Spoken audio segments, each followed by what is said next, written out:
যদি আমাকে কাজল পরতে হয় তোমার জন্য,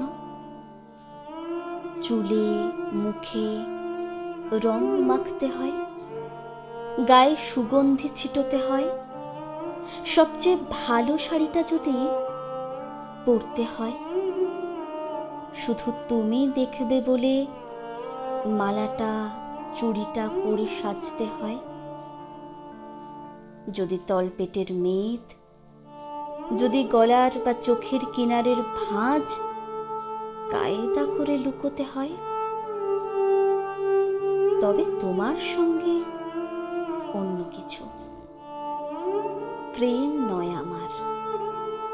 প্রেম হলে আমার যা কিছু এলোমেলো, যা কিছু খুঁত, যা কিছু ভুল ভাল অসুন্দরী থাক, সামনে দাঁড়াবো, তুমি ভালোবাসবে। কে বলেছে প্রেম খুব সহজ, চাইলেই হয়? এত যে পুরুষ দেখি চারিদিকে, কই প্রেমিক তো দেখি না।